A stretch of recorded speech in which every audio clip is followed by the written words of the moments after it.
Imagine uma família poderosa, rica, influente, respeitada há gerações. Agora imagine que, por trás dessa fachada impecável, existe um segredo enterrado há 40 anos. Um segredo tão cruel, tão perturbador, que ninguém ousa falar sobre ele. Esta é a história de Os Homens que Não Amavam as Mulheres. O primeiro livro da trilogia Millennium, de Stieg Larsson. Primeiro, eu peço gentilmente que se inscreva no canal e deixe seu like. Todos os anos, sem exceção, no mesmo dia, um homem recebe uma flor. Ela chega pelo correio, cuidadosamente prensada, protegida entre vidros, emoldurada de forma simples e barata. Não há bilhete. Não há remetente. Não há explicação. Apenas a flor. Sempre diferente. Sempre rara. Sempre enviada no mesmo dia do ano. Para qualquer outra pessoa, aquilo pareceria apenas um gesto estranho. Para ele, é um lembrete. Um aviso silencioso de que o passado ainda respira. Há mais de 40 anos, aquela flor marca a ausência de uma jovem que desapareceu sem deixar rastros. Ela sumiu em um dia comum, durante uma reunião familiar em uma ilha isolada. Não houve gritos. Não houve luta. Não houve sinais claros de violência. Apenas o vazio deixado por alguém que nunca voltou. Nenhum corpo foi encontrado. Nenhuma confissão foi feita. Nenhuma verdade foi aceita. A polícia investigou por um tempo, depois desistiu. O caso foi arquivado, empurrado para o fundo de uma pilha de papéis esquecidos. A família seguiu em frente. Casamentos aconteceram. Negócios prosperaram. Crianças nasceram. A vida continuou. Mas ele nunca seguiu. Todos os anos, quando a flor chega, o tempo volta a parar. A memória retorna. A mesma pergunta reaparece, incômoda, persistente, impossível de silenciar. O que realmente aconteceu naquele dia? Porque algumas perguntas não aceitam o silêncio como resposta.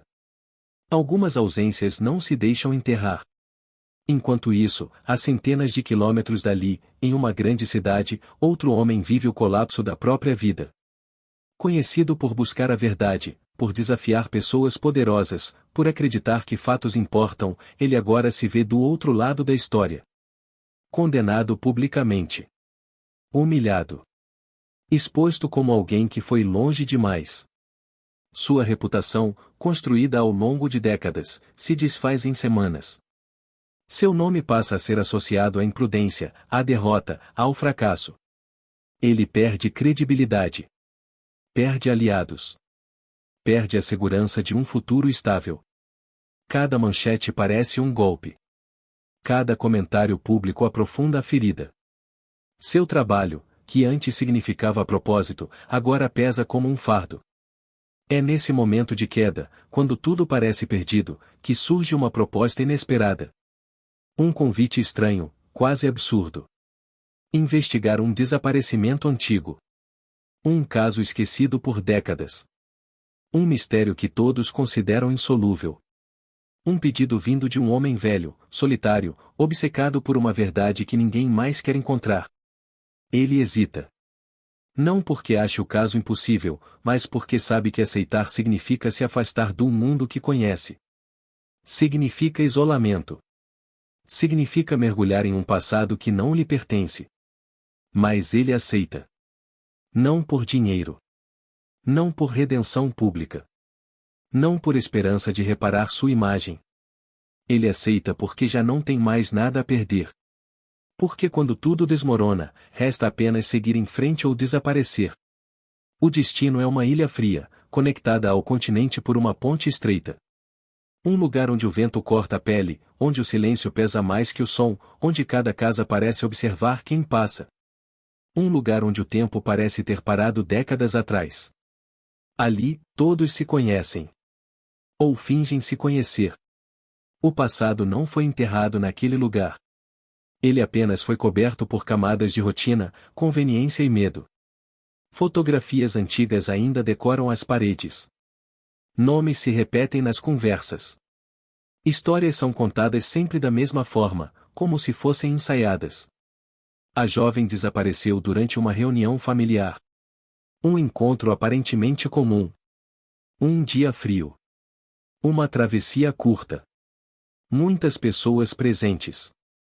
Poucas respostas confiáveis. Alguns dizem que ela saiu sozinha. Outros afirmam que nunca a viram naquele dia. Alguns juram que ela parecia feliz.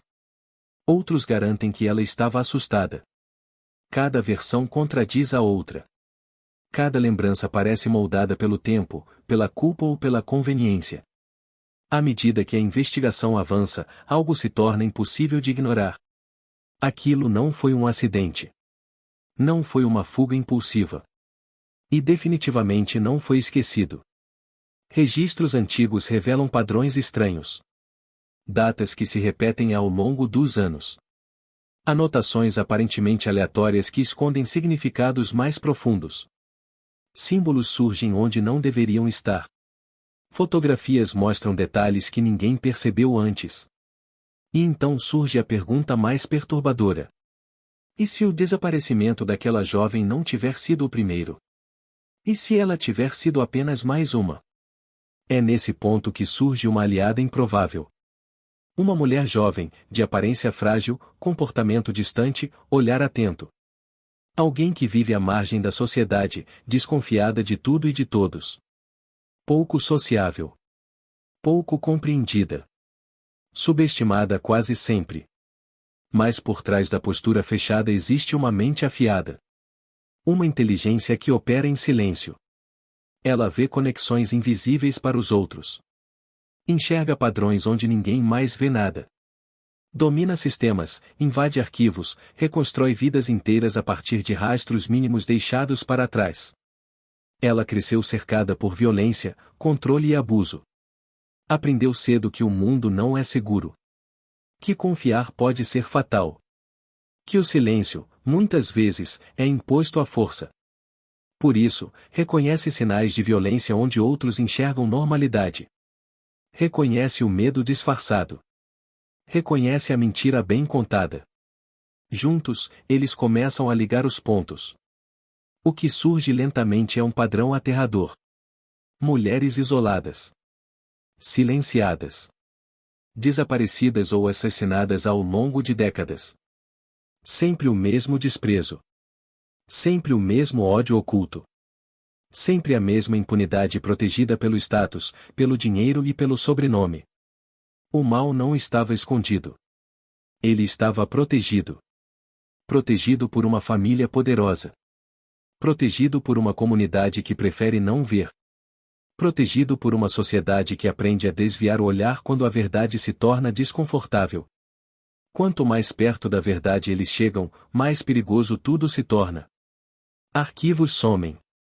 Pessoas mentem com mais convicção. Advertências veladas começam a surgir. A investigação deixa de ser apenas intelectual. Torna-se uma corrida contra o tempo. Porque algumas verdades não querem ser descobertas. Algumas estruturas desmoronam quando a luz incide sobre elas. E há quem esteja disposto a tudo para manter o passado enterrado. A verdade, quando finalmente se revela, é pior do que qualquer suposição. A jovem não desapareceu por acaso. Ela viu algo que não deveria. Entendeu algo que jamais poderia ser revelado. E por isso precisou ser silenciada. A justiça chega tarde. Incompleta. Imperfeita. Algumas consequências são inevitáveis. Outras jamais acontecem. O que permanece não é alívio. É o peso de tudo o que foi ignorado por tanto tempo. Esta não é apenas uma história de mistério. É uma história sobre poder, violência e silêncio. Sobre o preço de fechar os olhos. Sobre o custo de proteger monstros em nome da reputação. Sobre o perigo de uma sociedade que aprende a não ouvir quem mais precisa ser ouvido. Porque o verdadeiro horror não é o crime em si. É a indiferença que o torna possível.